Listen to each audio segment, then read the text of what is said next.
Good morning students. पिछले वाले class में हम लोग बात कर रहे थे इलेक्ट्रोस्टैट्स की, है ना। और मैंने ये बात बोली भी थी कि दैट इज मेरे तरफ से जो कहो तो ऑफिशियली आपका इलेक्ट्रोस्टैट एंड है ना।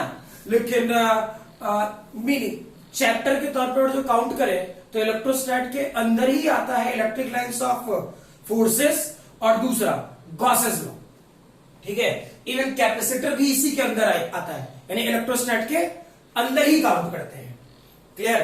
यानी लिटरली और जब मैं ये बात बोलूं कि charges at rest is called electrostatics, तो हम लोग up to capacitor charges at rest ही पढ़ रहे हैं। क्लियर ना? हाँ, धीरे धीरे जैसे जैसे आगे बढ़ते जाए, भले चैप्टर का नाम बदल जाए या जो भी हो जाए, ऐसे सोचिए। क्लियर ना? तो चैप्टर का नाम बदल जाए या जो भी हो, उससे हमें मतलब नहीं है। क्लियर? लेकिन अगर जो बात बोली जाए स्ट्रेट फॉरवर्ड कि आज से पहले पिछले वाले टॉपिक में जहां तक पढ़ाई की गई वो सेक्शन आपका इलेक्ट्रोस्टैट का पार्ट था। आज हम लोग स्टार्ट करें इलेक्ट्रिक लाइंस ऑफ फोर्सेस, ठीक है। और लिटरली ये जो पार्ट है ये आपका गॉसेस लॉ का पार्ट है। क्लियर ना? तो लिखना शुरू कर। इलेक्ट्रिक थोड़ा थ्योरेटिकल है, शुरुआत में थोड़ा सा मे भी बोरिंग लगे, है ना, लेकिन मजबूरी है, बोर्ड में है और खूब पूछा भी जाता है। इलेक्ट्रिक लाइंस ऑफ फोर्सेस, ठीक है। लिखेंगे इसमें the line of force, the line of force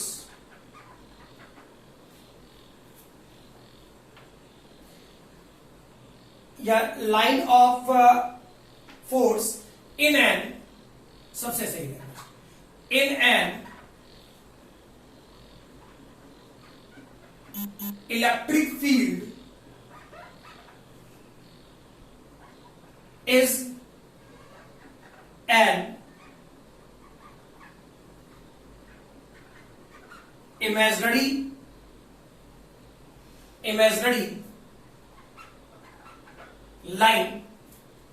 line, the tangent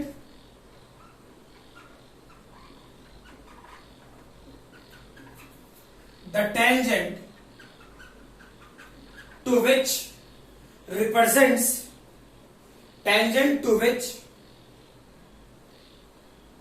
which at any point, at ये भी लिख सकते हो, at any point represent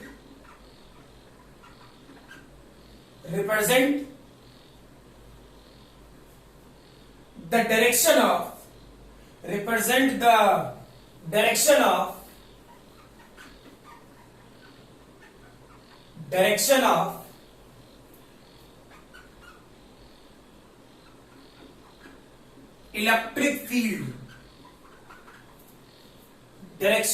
electric field, at a given point। अच्छा लिख दो ये, at a given point। Definition के तौर पे ये लिख सकते हो, सही है ना? क्लियर? लेकिन अब जो मेन काम करना है उस पे है, कहानियां हैं, लिखो इसे as it is.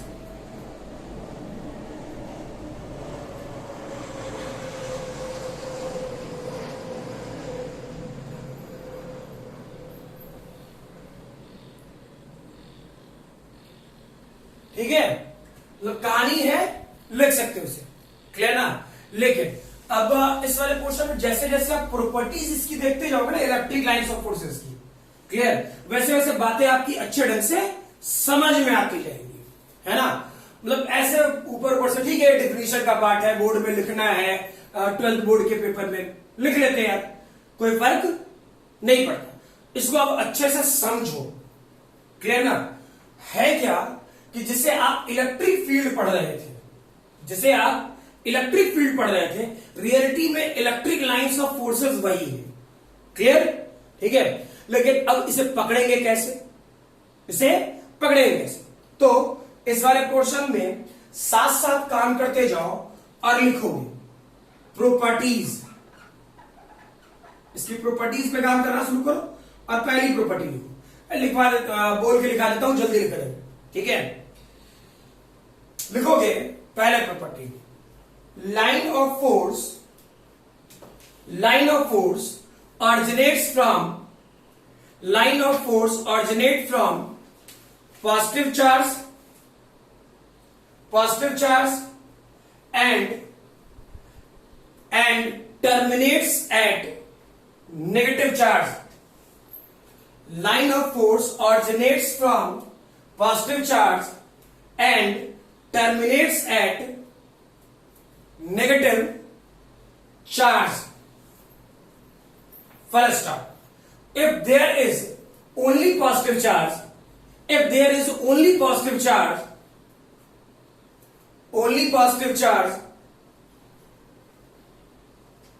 then line starts from positive charge and terminates at infinity. Line starts from positive charge and terminates at infinity. While if there is only negative charge,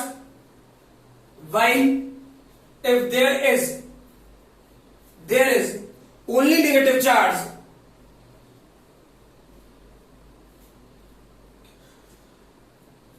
line originates from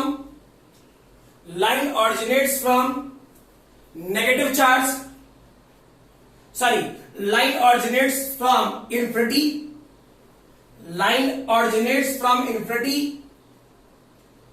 and terminates at negative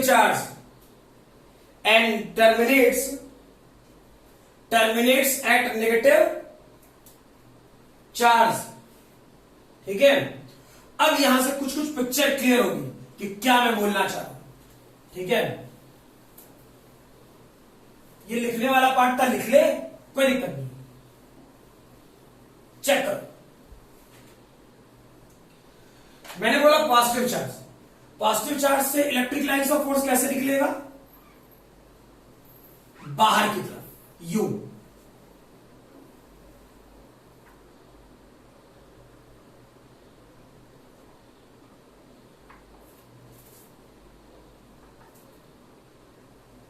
clear? समझ में आ रहा है? Negative charge से कैसे निकलेगा? Individual single है। Clear? कैसे निकलेगा?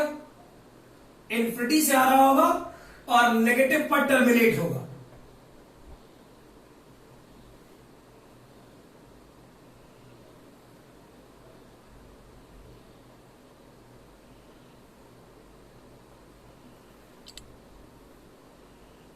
क्लियर ही है? ठीक है। अब इसके बारे में थोड़ा बताते हैं, आखिर ये ऐसा ही क्यों हुआ। अब यहां से तुझे फील आएगी, बातें अच्छे से बातें पकड़ में आएगी, ऐसे सब कुछ हवा में फील होगा, ठीक है। कि electric lines of force is an imaginary line, जो पहला लाइन लिखा था, पहला जो डिफिनेशन वाला था, ठीक।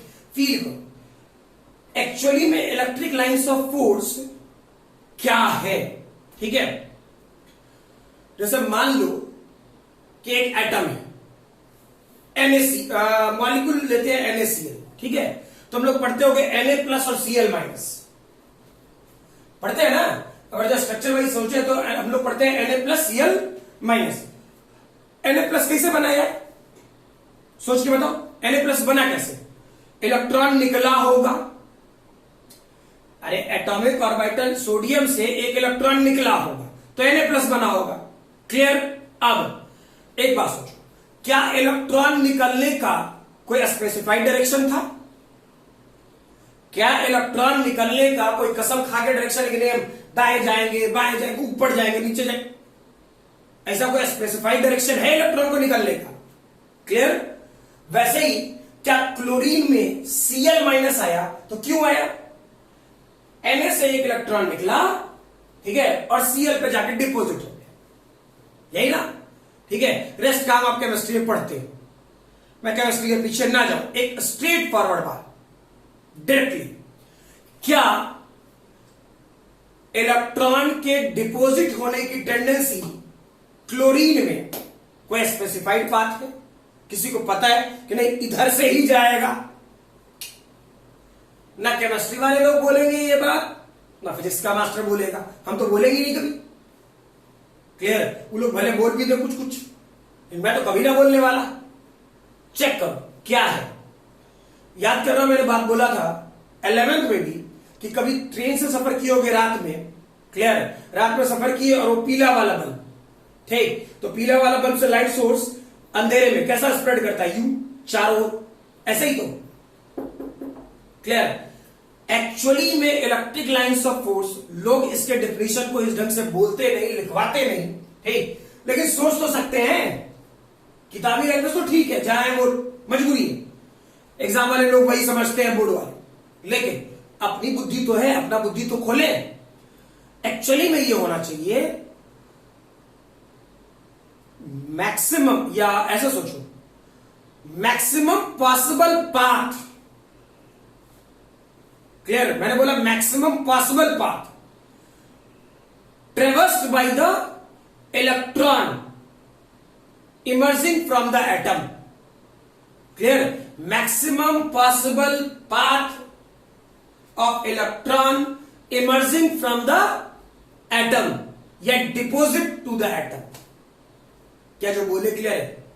यानी एक एटॉमिक ऑर्बिटल से किसी इलेक्ट्रॉन के निकलने की टेंडेंसी, वो जिस जिस ढंग से निकल सकता है, जिस जिस पाथ से निकल सकता है।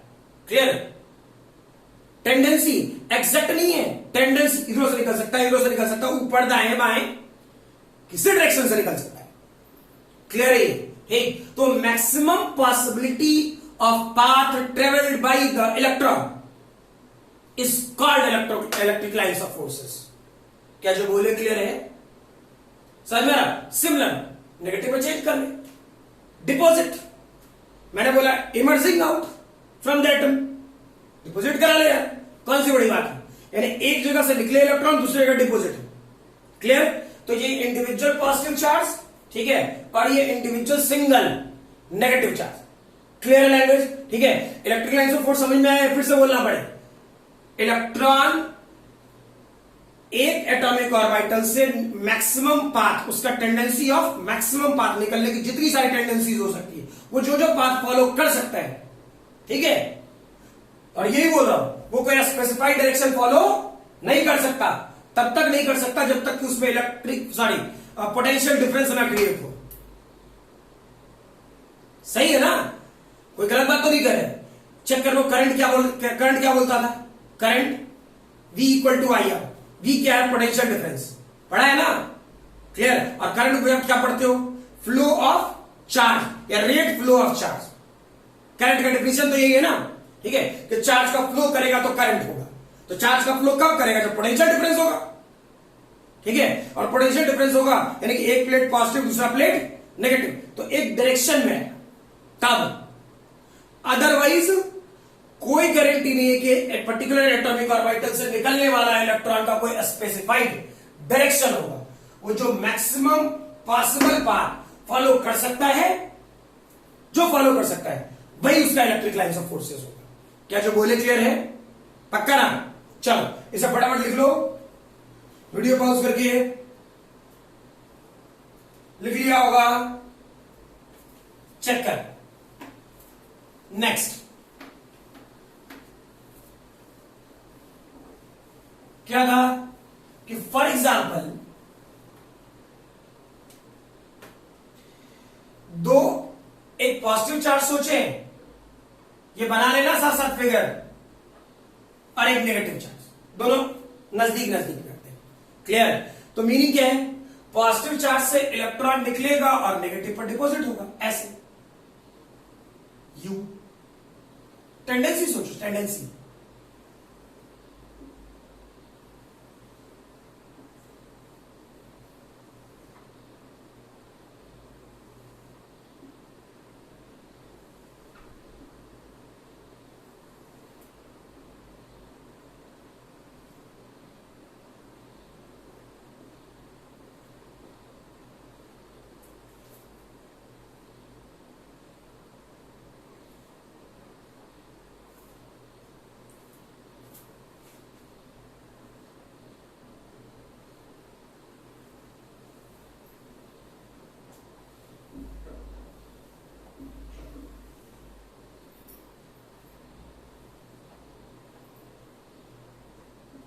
क्लियर है ये? समझ में आया? पॉजिटिव चार्ज से निकला और नेगेटिव चार्ज में इंटर किया, बिल्कुल ऐसे यूं। ठीक, अब सोचो ये भी घूम करके जा रहा होगा, लेकिन अब बहुत दूर से जा रहा होगा। ठीक है, तो ये वाला लाइन इधर गया, इधर डिपॉजिट हुआ, ये इधर से आया, इधर डिपॉजिट हुआ। क्लियर है ये? ठीक है, इसे बना लीजिए जल्दी, वीडियो पॉज करके जल्दी बनाना। मेरे पास बोर्ड छोटा है इसलिए ऐसा। ठीक है,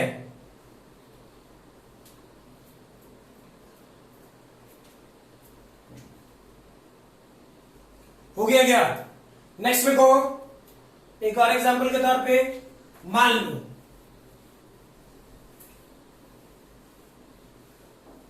मान लीजिए दोनों चार्जेस पॉजिटिव, सही है ना? मान लीजिए दोनों चार्जेस पॉजिटिव नेचर की, ठीक, तो क्या होगा?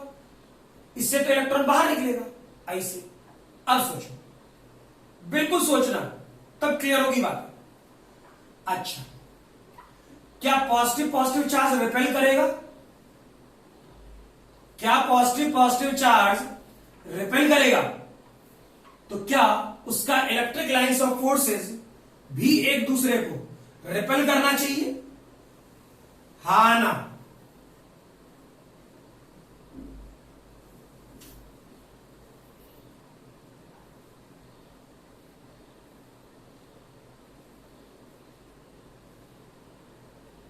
क्लियर है? सोचो, पॉजिटिव रिपेल करेगा, तो मान लो पॉजिटिव, कैसे रिपेल करेगा? ऐसे ना, एक दूसरे दूर जाना तो यूं ही तो जाएगा। है तो क्या करो, ये जाना चाह नहीं कर, लेकिन इधर का पॉजिटिव चार्ज क्या किया? इसे धक्का देकर के पीछे, इधर का ये जाना चाह नहीं कर, लेकिन इधर का पॉजिटिव चार्ज धक्का देकर के पीछे। क्या जो बोले क्लियर है? ठीक है, ये फिगर बना। अच्छा, एक चीज और, ये वाला जो रीजन होगा, ये रीजन, इसे बोला जाता है न्यूट्रल रीजन। ठीक है, इसे बोलेंगे हम लोग neutral region. Clear? Neutral region क्यों? जहां पर इलेक्ट्रिक लाइंस ऑफ फोर्सेस नहीं है, ना के बराबर है। ठीक है, उस जगह को रिलेटिवली बोला जाता है न्यूट्रल रीजन। क्लियर? ठीक है, चलो फिगर बनाओ। Next,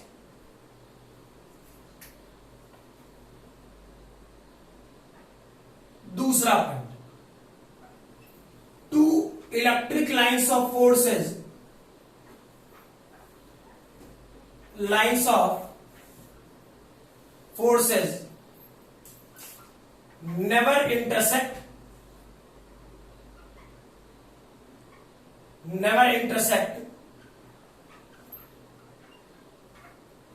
each other. Two electric lines of forces never intersect each other. Clear है? यानी सोचो, एक इलेक्ट्रिक लाइंस ऑफ फोर्स इधर से जा रहा हूं और दूसरा इलेक्ट्रिक लाइंस ऑफ फोर्स इधर से जा रहा हूं। ठीक, चेक करो, जब एक इलेक्ट्रिक लाइंस ऑफ फोर्स इधर से गया, दूसरा इलेक्ट्रिक लाइंस ऑफ फोर्स इस तरह से, तो इलेक्ट्रिक फील्ड का डायरेक्शन क्या होगा?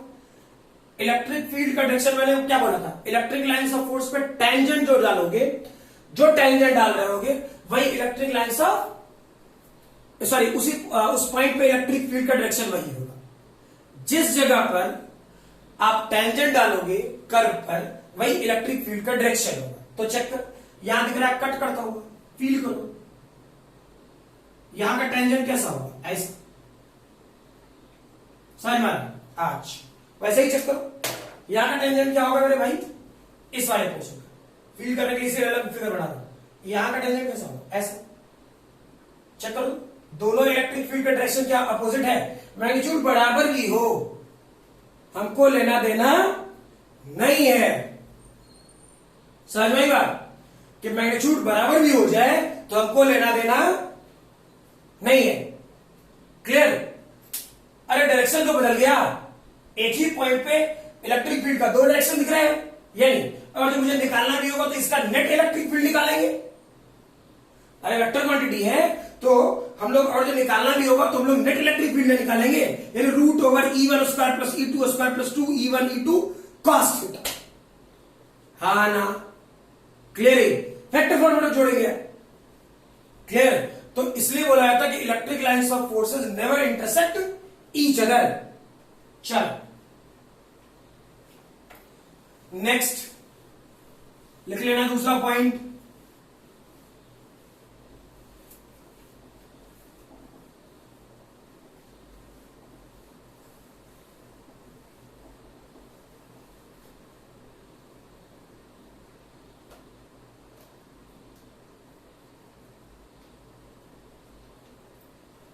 तीसरा पॉइंट लिखोगे, electric lines of force, electric lines of force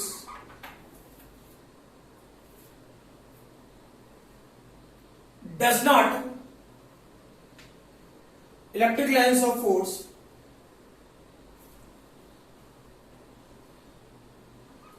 does not form closed loop, closed loop, electric lines of force does not form closed loop। Clear? इसका मीनिंग समझ में आता है? चेक करो। इलेक्ट्रोस्टैटिक किस टाइप का फोर्स है? कंजर्वेटिव, है ना? और कंजर्वेटिव के कारण और जो क्लोज लूप बना तो वर्क डन नॉन जीरो होता है ना, कि रिलेटिव में नॉन जीरो। क्लियर? लेकिन कंजर्वेटिव वर्क डन कुछ ना कुछ होगा। अगर जो कोई भी क्लोज लूप में आ गया सिस्टम, कोई भी क्लोज लूप में आ गया, फील करो, तो कोई भी सिस्टम क्लोज लूप में आ गया तो डिस्प्लेसमेंट क्या होगा? जीरो। इसका रीजन समझो कि electric lines of force does not form close loop. Reason क्या है ये तो पकड़ेंगे ना, हाँ या ना? तो फील करो, does not form close loop. Close loop जैसे ही होगा तो डिस्प्लेसमेंट की वैल्यू जीरो, डिस्प्लेसमेंट जीरो तो वर्क डन जीरो, हाँ या ना? ठीक। क्या conservative work done, electrostatic conservative force है, ठीक। तो क्या conservative work done in the close loop क्या जीरो होता है? बिल्कुल नहीं। क्लियर है? ये बेसिक प्रॉपर्टी है कि ये बिल्कुल भी जीरो नहीं हो सकता। ठीक है, चलो नेक्स्ट पॉइंट।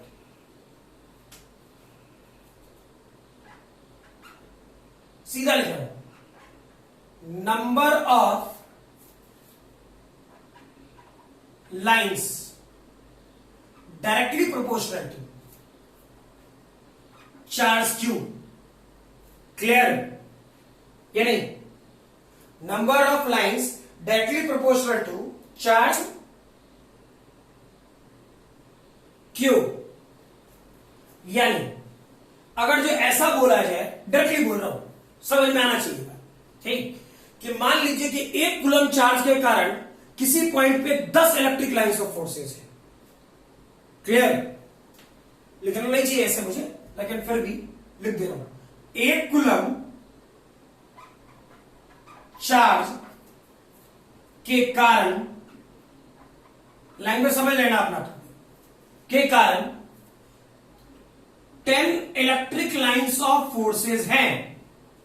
ठीक, तो 5 कूलम चार्ज के कारण कितना? 50। क्लियर है ये? ठीक, मुझे इसमें से बताने की जरूरत नहीं है, बेसिक है ये, कि जितना चार्ज की प्रॉपर्टी उसी के अनुसार से ना किसी को रिपेल करने और अट्रैक्ट करने की क्षमता। हाँ ना?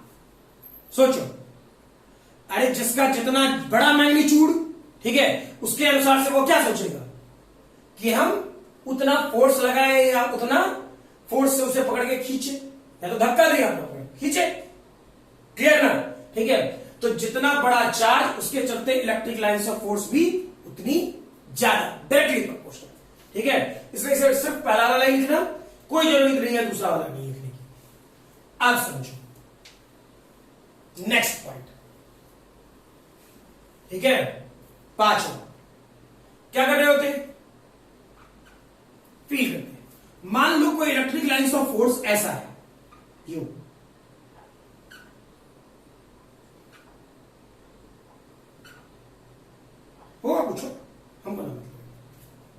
क्लियर? अब इसमें हम 2 पॉइंट ले लें, क्या जो बोल रहे क्लियर है? इसमें कहीं पर भी आप 2 पॉइंट्स ले, ठीक है, और 2 पॉइंट्स के हिसाब से काम करना शुरू करो, ठीक? यानी मैं अपने तरफ से क्या सोचूं, ये पर्टिकुलर पॉइंट ए है और ये पर्टिकुलर पॉइंट बी है, समझ में आया? मैं पूछूं कि कहां पे इलेक्ट्रिक फील्ड ज्यादा होगा, कहां पर इलेक्ट्रिक फील्ड ज्यादा होगा, क्या करेंगे? आसान है, अपने तरफ से एक सरफेस एरिया चूज करो। मान लो मैंने इतना बड़ा सरफेस एरिया यूज किया, मान लो, फील करो अच्छे से, ठीक? और बिल्कुल इसी सरफेस एरिया के बराबर तुम एक दूसरा सरफेस एरिया ड्रॉ करो, ये तुम्हें क्या दिख रहा है? ए पॉइंट पे number of electric lines of force, कौन सा एरिया? शायद पकड़ पाएगा कि नहीं पकड़ पाएगा मुझे पता नहीं, क्योंकि तो मेरे सामने तो बैठा हुआ है नहीं, और मैं तुम्हें इमेजिन ही करा सकता हूं, इससे ज्यादा कुछ नहीं। क्लियर है?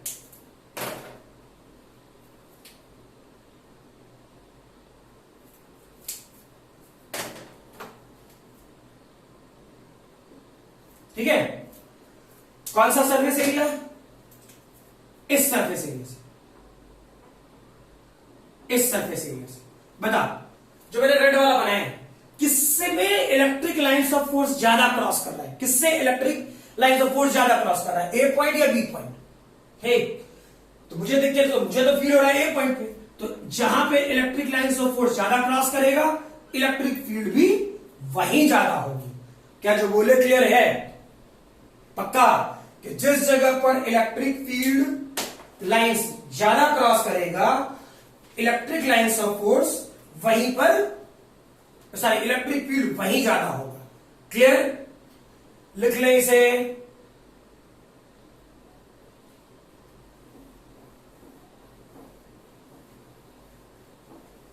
चलो भाई, इस वाले पोर्शन में थोड़ी सी थिंकिंग लगाओ, जो ये चीजें बोल रहा हूं, ठीक है?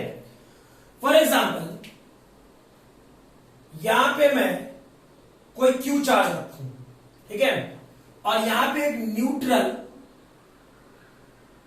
इज एक न्यूट्रल रॉड रखूं, ठीक है, मैं बोलूं इलेक्ट्रिक लाइंस ऑफ फोर्स का डायग्राम बनाओ, थोड़ा जल्दी बनाओ।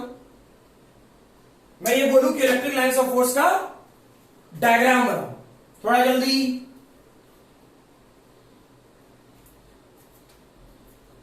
ठीक है, चेक करो क्या होगा। यहां पॉजिटिव चार्ज है, ये न्यूट्रल है, तो इस चार्ज के नजदीक रखा पड़े। न्यूट्रल कहने का मतलब ये नहीं होता, ठीक है, इसमें 2-3 क्वेश्चन कराऊंगा अच्छे अच्छे, ठीक है, क्योंकि इस वाले पार्ट में बहुत सारे स्टूडेंट कंफ्यूज हो जाते हैं। जैसे जैसे आगे बढ़ोगे ना, इसलिए मैं इस वाले, बहुत सारे लोग इस वाले पोर्शन को इलेक्ट्रोस्टैटिक पढ़ा देते। क्लियर ना? लेकिन मेरी कोई थिंकिंग नहीं है ऐसी कि मैं इसे इलेक्ट्रोस्टैटिक पढ़ाऊं। क्लियर? मैं इसे गॉसेस लॉ में ही पढ़ाऊंगा। Reason, Gauss's law electric lines of forces का खेल है। क्लियर? इलेक्ट्रोस्टैट सिर्फ उसके मैग्नीट्यूड वाले पोर्शन का खेल है, ऐसे सोचो, ठीक है? लेकिन जो हम लोग मैग्नीट्यूड या मैथ्स जो पढ़ते हैं ना, वो इलेक्ट्रोस्टैटिक पढ़ते हैं। जो उसका फील्ड और इमेजिनेशन जो पढ़ते हैं, ठीक है, वो गॉसेस लॉ की प्रॉपर्टी है। समझ में आ रहा?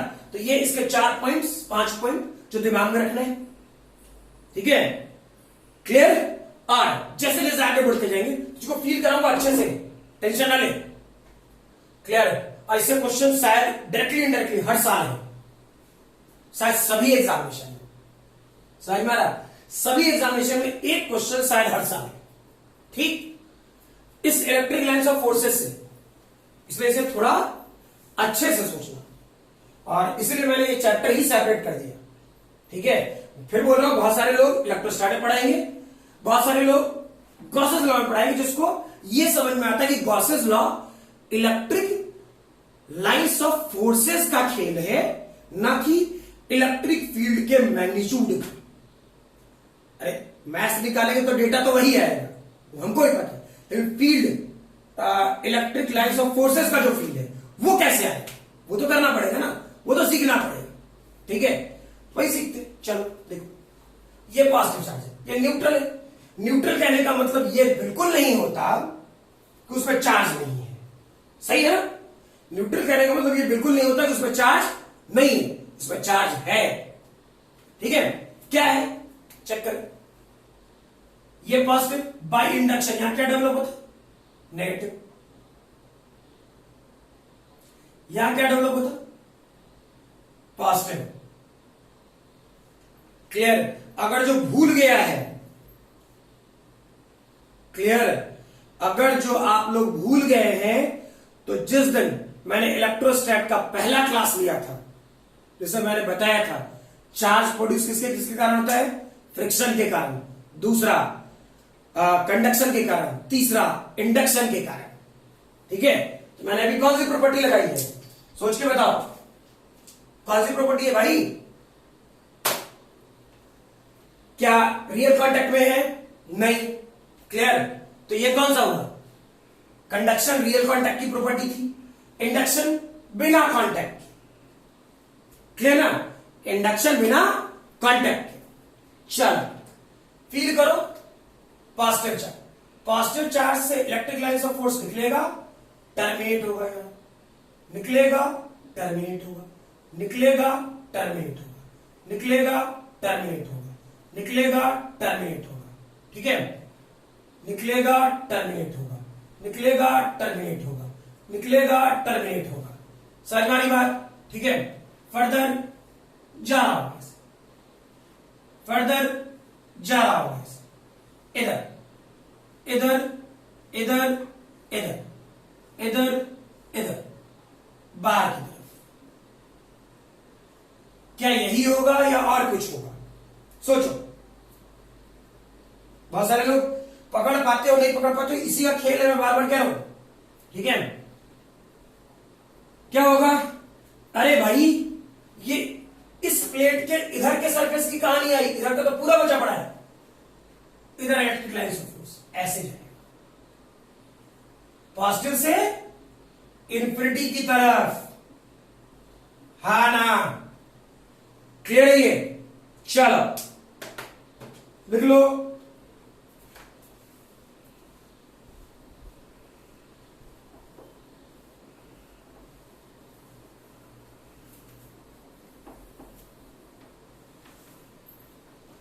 इस पे काम अच्छे से कराऊंगा, टेंशन ना लेना, खूब सारे क्वेश्चन कराऊंगा, लेकिन अभी नहीं।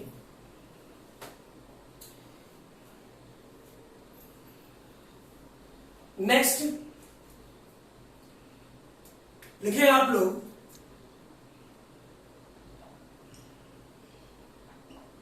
Electric flux. ठीक है, इलेक्ट्रिक फ्लक्स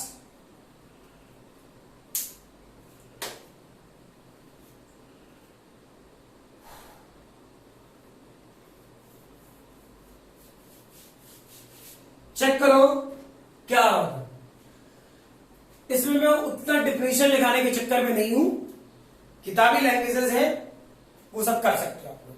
ठीक है, और ऑलरेडी बता चुका, इलेक्ट्रिक लाइन्स ऑफ फोर्सेस जिस पर्टिकुलर सरफेस एरिया से निकलेगा, ठीक है, जहां number of electric lines of forces ज्यादा होगा, इलेक्ट्रिक फील्ड का मैग्नीट्यूड वही बड़ा होगा, E ग्रेटर देन EB। बता रखे। सिमिलरली चेक करो इस वाले क्वेश्चन में, अपने तरफ से कोई सरफेस एरिया लो, एनीवन, कुछ नहीं, ऐसा कुछ। ठीक है, अब कोई पॉजिटिव चार्ज क्यों रख लो, समझ में, इससे इलेक्ट्रिक लाइन से फोर्स कैसे जाएगा, फील करना। मुझे तो ऐसा दिख रहा है, इस सरफेस को क्रॉस करके ऐसा निकलेगा, ऐसे गया, इस सरफेस को क्रॉस करके यू गया, ठीक, ऐसे गया, इस सरफेस को क्रॉस करके ऐसे निकला। रेस्ट इधर जो निकल रहा निकल इधर भी रहा है, लेकिन हमको उससे कोई लेना देना नहीं, हमको लेना देना उस सरफेस से है जो हमने बाउंड्री सेलेक्ट की है। क्लियर, हमको लेना देना उस सरफेस से है जो बाउंड्री हमने सेलेक्ट की है। यानी बाउंड्री कौन सी सेलेक्ट की, ये इससे कितना इलेक्ट्रिक लाइंस ऑफ फोर्स बाहर निकला। क्वेश्चन ये रहेगा, ठीक। सॉल्व करने का तरीका क्या? मैंने हमेशा आपको एक बात बताया है, 11 से बताता रहा, ठीक है। यहां पे बहुत सारे लोग जो डायरेक्टली इनडायरेक्टली मुझसे 11th में नहीं पढ़े होंगे, ठीक है, उन्हें मे और मे नॉट भी तकलीफ हो सकती है, ठीक है, मे और मे नॉट भी। लेकिन अगर जो मेरे लैंग्वेज को ध्यान दो, और शायद अगर जो तुम इलेक्ट्रोस्टैट्स शुरुआत से पढ़ रहे होगे, सारे लेक्चर्स देखे होंगे, तो इस लैंग्वेज का मीनिंग निकलता है। समझ में आया? मैं पहले बोल रहा हूं, यही बता रहा हूं, बहुत सारे लोग गॉसेस लॉ को पढ़ाने के पहले सॉलिड एंगल का कॉन्सेप्ट बताते हैं। सॉलिड एंगल कोई मतलब नहीं है, कहीं नहीं पूछता है, क्लियर? आज तक कहीं नहीं पूछा। समझ में आई बात ना? मैं जबरदस्ती का एक लेक्चर खींचेगी कि नहीं हमको सॉलिड एंगल बताना है, मैं ही बता दूंगा, मुझे क्या टेंशन है, बर्बाद, जिसका कोई मतलब नहीं, फर्जी, ठीक है। कहोगे तो मैं बता दूंगा, मुझे कोई दिक्कत नहीं, ठीक। वैसा रहेगा तो तुम लिख के दे देना, मैं बता दूंगा, कोई टेंशन नहीं, लेकिन बेकार है, कभी नहीं पूछने वाला, ना बोर्ड में, ना जेईई में, ना नीट में, ना एडवांस, कहीं नहीं, आज तक ना पूछा यार, जबरदस्ती का। हाँ, ये कहूंगा कि दैट इज, पता होना कोई गलत बात नहीं है, ठीक है। जैसे मीनिंग, एक नॉर्मल सा बात,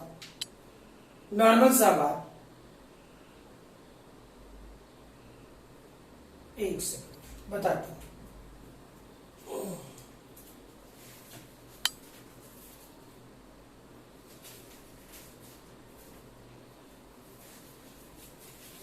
देखो, ऐसे मैं एग्जांपल दे सकता था, लेकिन फिर फील करा सॉलिड एंगल के बारे में। तुम लोग वो गर्मियों के दिनों में, अभी भी गर्मी है, पसीना तो मुझे भी आ रहा है, मेरे गर्मियों के दिनों में बोले तुम लोग सॉफ्टी खाया हुआ, सॉफ्टी कोन, ठीक है, ये वाला ऐसे, ठीक है ना, क्लियर है ये वाला पार्ट। तो यहां पे जो एंगल बनता है ना सेंटर में, इधर या यहां इस पॉइंट पे, या इसी को बोला जाता है सॉलिड एंगल, ठीक, क्लियर। इस वाले पोर्शन पे जो एंगल बन रहा है, इसी पोर्शन को बोला जाता है सॉलिड एंगल, क्लियर। दिखा दे रहा हूं, ऐसा नहीं कि तुझे पता नहीं है, दिखता भी। हाँ, मैथमेटिकल अप्रोच और जो ना समझ में आए, किताब देखने पर भी पूछ लेना, बता दूंगा, लेकिन वो फर्जी है, उसे कोई लेना देना बिल्कुल नहीं है, कहीं नहीं पूछेगा, ठीक है। तो मैंने वापस इस पे आऊं, दैट इज, ऐसा सोचिए कि मैंने बार बार ये कहा था कि अगर जो चीजें वॉल्यूम में गिवन है, सिस्टम वॉल्यूम में गिवन है, तो क्या काटोगे? एरिया। एरिया में गिवन है, क्या काटोगे? लेंथ। लेंथ में गिवन है, क्या काटोगे? पॉइंट, ठीक है। लेकिन साथ साथ मैंने 11th में बार बार ये बात बोला है कि आप सिस्टम वैसा ही काटोगे जैसा आपको स्ट्रक्चर गिवन है, क्लियर है? मतलब ये नहीं कि जैसे समझो ना, ये रॉड था, फील करो, ये रॉड था, तो हम क्या काटे? एक छोटा सा रॉड काटे, टेंड्स टू 0, छोटा सा रॉड काटे, टेंड्स टू 0। स्फीयर है, सॉलिड स्फीयर है, हम क्या काटे? छोटा सा हॉलो स्फीयर काटे, नहीं, स्ट्रक्चर स्फीयर तो स्फीयर, रॉड तो रॉड। अब वो रॉड पॉइंट दिखता है, मेरी क्या गलती है या आपकी क्या गलती है? क्या जो बोले क्लियर है? समझ में है ना? कुछ चीजें थिंकेबल है यहां, इसलिए मैं थोड़ा इसमें धीरे भी चलूंगा, ठीक है। हाँ, लेकिन अगली वाली क्लास में नहीं, अगले वाली क्लास में हो सकता है तुम चैप्टर को निपटाने के मूड में आ जाओगे, मोस्ट प्रोबेबली, ठीक है। ऐसा सोचो कि Gauss's law hardly electric lines of forces लेते हुए हार्डली 3 से 4 लेक्चर, हार्डली, क्लियर ना? उसका फिर कैपेसिटी में तीसरे चैप्टर में आ जाएंगे यार, है ना? चलो, था क्या आप सरफेस वैसा काटोगे जैसा, क्या सरफेस आप वैसा काटोगे जैसा सरफेस आपने यूज किया है, ठीक? तो चेक करो, इसका तो कोई लेना देना है नहीं, ये तो समझाने के लिए बताया। हम सरफेस कैसा काटें? मान लो ऐसा काटते हैं,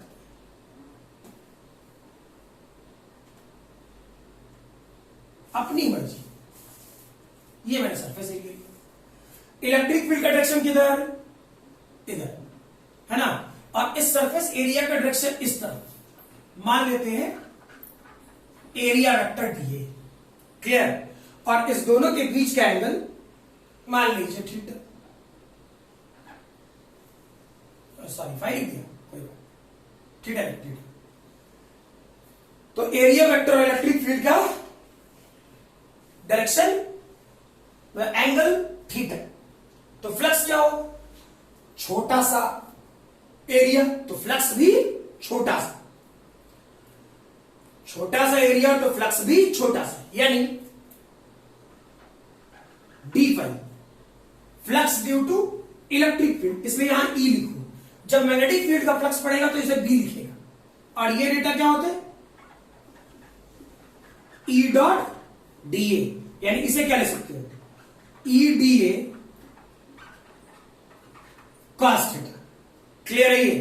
ठीक है, लिखो इसे।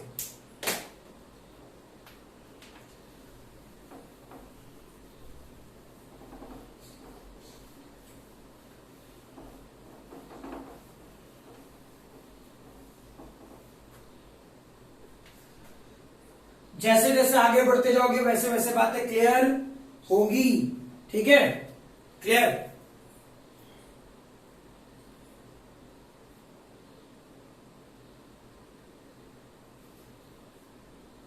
ठीक है, चेक करो इस वाले पोर्शन में क्या case first, electric lines of force या इलेक्ट्रिक फील्ड, या तो इलेक्ट्रिक लाइन्स ऑफ फोर्स बोलो या फिर इलेक्ट्रिक फील्ड बोलो। इफ इलेक्ट्रिक फील्ड परपेंडिकुलर या नॉर्मल टू द सरफेस, यानी फील करो, एक सरफेस ऐसा लेते हैं और इससे इलेक्ट्रिक लाइन्स ऑफ फोर्स कैसे जा रहा होगा? फील करना है अच्छे से, यू लिखना होगा। फिगर से कुछ फील आ रहा है? ठीक है, ऐसे surface electric lines of force you निकलना है, सरफेस के परपेंडिकुलर। ठीक, अब सोचो इसका एरिया वेक्टर का डायरेक्शन किधर होगा भाई? ये सरफेस इधर है तो क्या सिखाए थे? एरिया वेक्टर हमेशा सरफेस के परपेंडिकुलर होगा, यानी इसका एरिया वेक्टर डी ए इसी डायरेक्शन में होगा, पक्का ना? ठीक है, और इलेक्ट्रिक फील्ड यानी फ्लक्स क्या लिखिएगा? छोटा सा फ्लक्स डी फाई ई, जो भी होता है हम लोग क्या लिखेंगे? ई डॉट डी। अब सोचो, अभी जो भी है हमें नहीं लेना देना है, टोटल फ्लक्स क्या हो जाएगा? Phi E, electric field, area A और दोनों के बीच का एंगल 0 डिग्री, इलेक्ट्रिक फील्ड और एरिया वेक्टर, यानी इसका वैल्यू ए होगा। क्लियर है? ठीक, जल्दी लिखे इसे।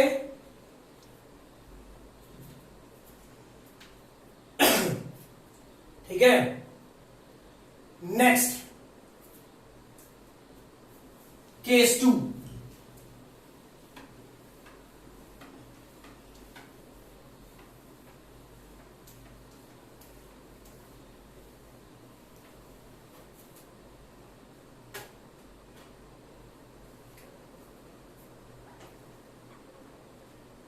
Case 2, if electric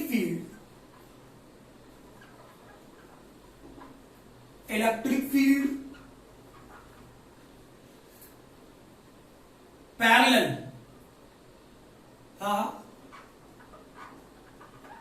parallel to the surface, यानी फील करो क्या है? इलेक्ट्रिक लाइन्स ऑफ फोर्स ऐसे डाले हुए है ना, और सरफेस ऐसे है, ठीक है, ये सरफेस ऐसे और इलेक्ट्रिक फील्ड भी ऐसे, इसी तरह। तो इसका एरिया वेक्टर किधर, सोचो, सरफेस के परपेंडिकुलर, या तो इधर या फिर अंदर, सही है ना। तो सोचो इलेक्ट्रिक फील्ड और एरिया वेक्टर के बीच का एंगल कितना, 90 डिग्री, पक्का ना। इलेक्ट्रिक फील्ड और इसके बीच का एंगल कितना, 90 डिग्री। एरिया वेक्टर सुनो, डॉट लगाते, ये डी ए होता, ठीक है। याद करना, 10th में पढ़ा होगा मैग्नेटिक लाइंस ऑफ फोर्सेस के टाइम पे, या हाँ उसी मैग्नेटिक लाइंस ऑफ फोर्सेस, या फिर मैग्नेटिक इफेक्ट ऑफ करंट के टाइम पे, कि अगर जो कॉपी के अंदर जा रहा है तो क्रॉस से दिखाएंगे, और कॉपी से बाहर जा रहा है तो डॉट से दिखाएंगे। क्लियर। तो ये सिस्टम में मैंने क्या माना, इसका एरिया वेक्टर अंदर भी हो सकता है, बाहर भी हो सकता है। अरे सरफेस ऐसा है ना, ये सरफेस है, तो सरफेस के परपेंडिकुलर ये भी हो सकता है और ये भी हो सकता है। क्लियर। तो एरिया वेक्टर अंदर भी हो सकता है और बाहर भी हो सकता है, ठीक है। लेकिन उससे क्या लेना देना है, फ्लक्स क्या होगा इसका, चेक करो। बी फाई इलेक्ट्रिक फील्ड के कारण standard data E dot d, तो ये क्या होगा, टोटल फ्लक्स लिखते हैं सीधे, flux due to electric field क्या होगा, ई ए, और एरिया वेक्टर के बीच का एंगल 90 डिग्री। टोटल फ्लक्स कितना, 0 होगा क्या। क्लियर है ये, लिखे जल्दी इसे।